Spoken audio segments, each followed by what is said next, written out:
a road to peace, prosperity, opening up, as well as innovation. Following the second annual Belt and Road Forum in Beijing, Chinese President Xi Jinping spoke about the achievements made during the 3 days of in-depth discussion and exchanges of opinions.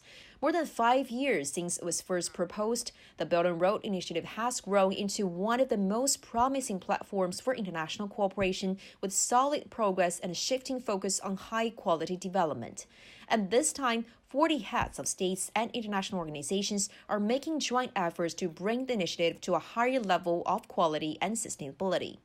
我们丰富了共建“一带一路”合作理念。 We enriched the concept of Belt and Road cooperation and jointly reaffirmed our commitment to its high-quality development. Guided by the principle of extensive consultation, joint contribution and shared benefits, the parties have conducted consultations as equals, jointly shouldered responsibilities and enjoyed benefits together. 欢迎所有感兴趣的国家都参与进来。 2 years ago, during the first Belt and Road Forum, positive consensus and fruitful outcomes were achieved. Officials say the results were even better this time with higher quality outcomes.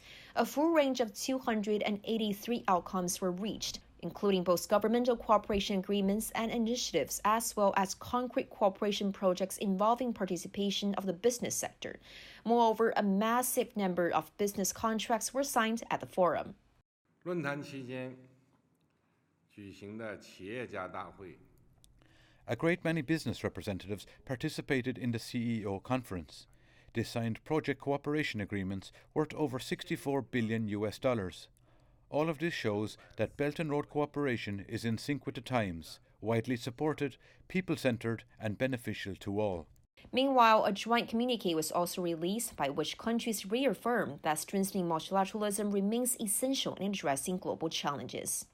In the face of rising protectionism and unilateralism, China has presented a new model of globalization, which is not only a continuity that spread from the ancient Silk Road, but also a chapter that injects a new impetus to the global growth.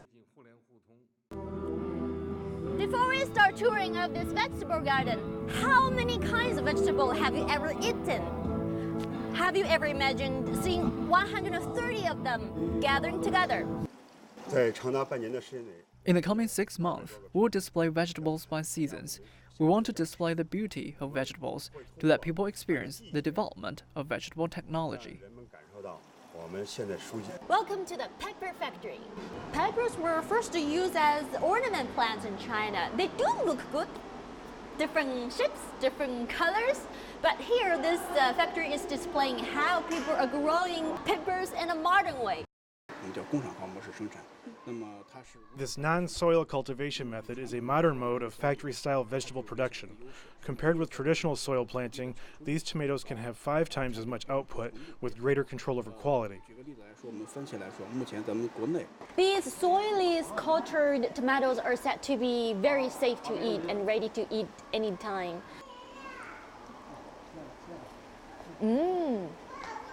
Wow. I think it's very tasty.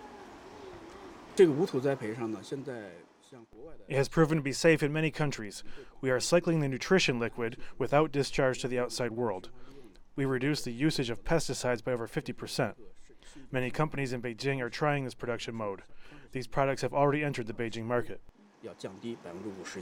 Here in this vegetable garden, they want to say that vegetables are not only edible, but also beautiful.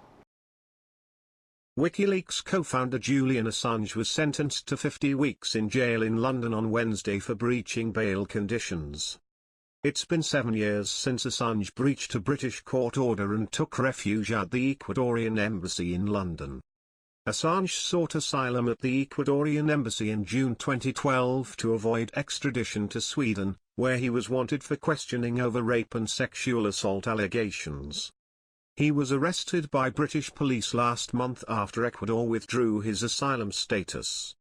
Assange's PR agent Richard Hillgrove talked about the case, saying Assange is a journalist who tells the truth at all costs. If a journalist can be extradited to a country that doesn't like what they hear about them in the press, this sets a grisly precedent for all journalists in any part of the world that could get extradited to the country that's most concerned. And so he stands by the fact he's a journalist, and the only way they're able to try and even justify taking him out of this country is to suggest he's somehow not a journalist. Hillgrove said he hopes more people can speak out for Assange. Supporters, but a lot of people are too frightened to speak out, and opening those channels of communication to more positive voices is key and critical. And countries like Latin America are now openly speaking out in defence of Julian Assange. It's about getting more people. It can't just be John Pilger, Julian's biological father, his mum, and a handful of people. We have to create the ignition. So saving Julian Assange is the equivalent to Extinction Rebellion and their saviour of the planet from climate change. The court hearing on Assange's extradition to the US was held on Thursday. He will face another hearing for May 30th and a more substantive hearing which is set for June 12th. The US wants the publisher to answer for charges of conspiracy to commit computer intrusion in connection with a leak of classified documents. Assange's lawyer Jennifer Robinson said she worried if Assange can get through the long-lasting procedure due to his worsening health condition. His health has deteriorated significantly as a result of the long period of confinement that he's had inside the Ecuadorian embassy, without access to medical treatment and without access to the outdoor area to exercise, for example, for more than 6.5 years. So his health has deteriorated. We're trying to get him medical treatment. Digital equivalents of the town square, where as Facebook's annual developers conference kicked off, CEO Mark Zuckerberg set the stage by saying, "We're going to talk about building a privacy-focused platform." In response to the company's data privacy scandals, Zuckerberg attempted to strike a tone of humility. I get that a lot of people aren't sure that we're serious about this. I know that we don't exactly have the strongest reputation on privacy right now, to put it lightly. But I'm committed to doing this well and to starting a new chapter for our products.